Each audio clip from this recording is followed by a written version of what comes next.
Okay, so romanticization of small living spaces. So I myself have been living in houses for most of my life. For the bigger part of my childhood, my parents have rented houses. Because we never lived in a city, we always lived pretty rural, so renting a house was just the way to go. Now, when I was like 16, that was 2020, I moved out for the first time and I moved into a pretty small apartment. It was like, you know when people build a house and in the basement they build an extra apartment to rent out? Yeah, that was pretty much it. So I was renting an apartment that people built into their basement to rent out. It was like one room that had a kitchen in the corner, and then it had an extra bathroom where it had a shower, a sink, and a toilet. And I also put a washing machine in there. And again, that was 2020, and now we have 2025, and I'm back in a pretty big house compared to that apartment. And I really romanticize the thought of like living in a small space, and it doesn't really make sense to me. So I want to talk about this and hopefully get some of your guys' impression in the comments. Like, what do you think about this whole thing? Like, do some of you guys feel the same way? So living in a house that has enough space for everything you want to do is pretty sick, because if you buy something or you have to like put something away, you always have space somewhere, and you never have the problem that you have something and you have to like ask a friend, yo, do you have like storage space where I could put this? You never really have that problem, because like you have an attic, you have a basement, you always like have space for anything. Like, for example, I grow my own weed,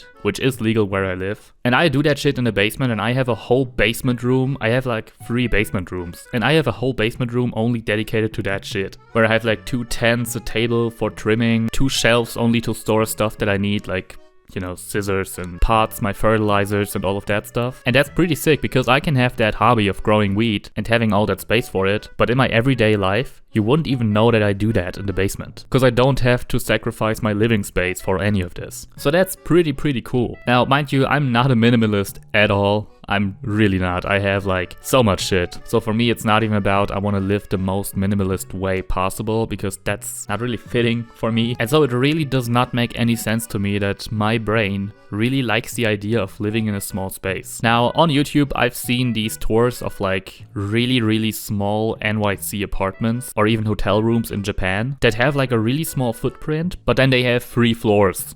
I don't know why, but I think that's kind of sick. And I saw another video where a guy toured like the house in the middle of New York City. And this house is like in between 2 other houses, and it's like very thin. And it's incredibly expensive for what it is. So that's a stupid investment, I guess. But if we ignore the money aspect, just like, would you live in there? Because like it's still very thin, so I think it's not for everyone. But I could still imagine living in that, I think. Especially like this apartment has a basement, which is like its own apartment. And I don't know why, but I think that's so cozy. And that's the word that like plays a lot into this shit.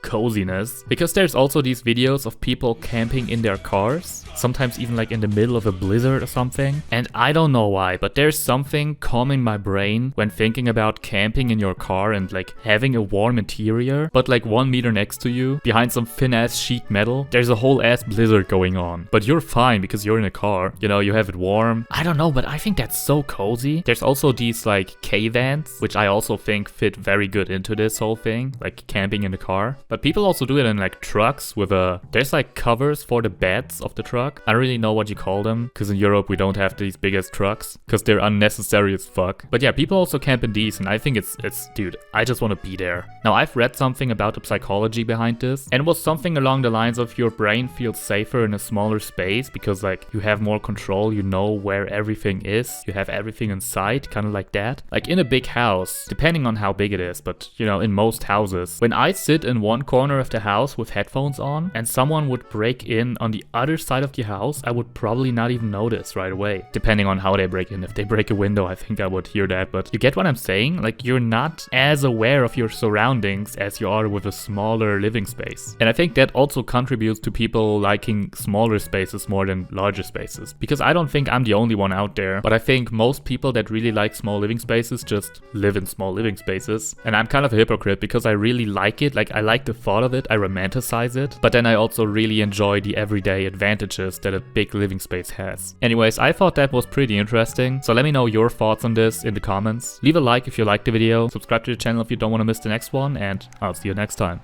Bye.